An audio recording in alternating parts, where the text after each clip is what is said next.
जय गुरु जी। सत्संग by Jaya aunty on 10th October 2016। गुरु जी की सभी संगत को दुर्गा पूजा की बहुत बहुत बधाई।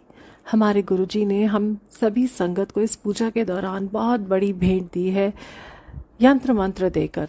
सब कुछ अच्छा होगा, हम तो बस धीरज धरें। गुरु जी इतने प्यारे हैं कि हम सभी के घर खुशियां आए, इसके लिए हमेशा कुछ न कुछ करते रहते हैं।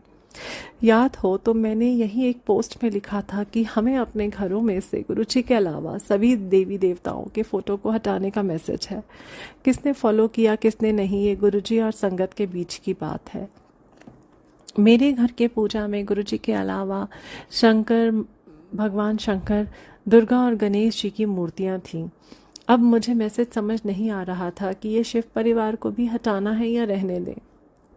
जैसा कि हम सभी संगत के अंदर से ये बात आ रही होगी कि कोई कह दे कि इन्हें हटाने की ज़रूरत नहीं है। मैं भी अपने मन को समझाती रही, यही कहा कि अपने पूजा रूम का फ़ोटो तो भेज ही चुकी हूँ, जिस दिन भी डायरेक्ट मैसेज आएगा उस दिन ही हटाऊंगी।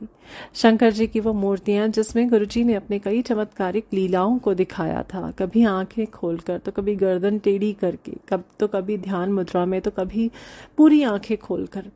एक नाग पंचमी में तो वो पूरे काले हो गए थे। इतने चमत्कारी मूर्ति, वो भी शिव जी की, हटाने को मन नहीं मान रहा था, पर मैसेज तो था तो पूरा किया। पूजा घर बिल्कुल खाली सा हो गया, पर गुरुजी के अलावा बरसों से किसी देवता के बारे में सोचा भी नहीं है, तो फिर ज़्यादा फर्क नहीं पड़ रहा था। दुर्गा पूजा आई, माँ यही है, उनका मन बेचैन हो रहा होगा माँ दुर्गा की पूजा के लिए। पहले हम दुर्गा सप्तशती पढ़ा करते थे, पर कुछ सालों से जब गुरुजी के साथ ही रहते हैं, सत्संग करते हैं, आम दिनों की तरह और कुछ करने की इच्छा ही नहीं होती। ऐसा नहीं है कि मनाही है गुरुजी की ओर से या किसी और संगत ने कोई मैसेज दिया हो, फिर भी कुछ और करने को मन ही नहीं करता, ना ही किसी मूर्ति की जाकर पूजा अर्चना करने की इच्छा होती है।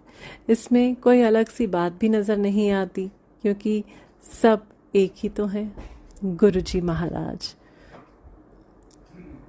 माँ ने चुपके से अलमीरा में माँ दुर्गा की छोटी सी मूर्ति निकाल कर रख ली थी। अष्टमी यहाँ कल थी। अचानक किसी कारणवश मैंने वो अलमीरा खोली तो फूलों को देखकर मेरे होश उड़ गए।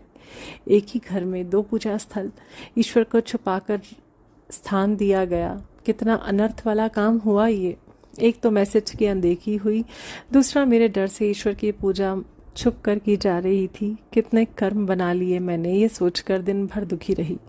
माँ से बस इतना ही कहना चाहती थी कि गुरुजी के घर में आकर गुरुजी की मैसेज की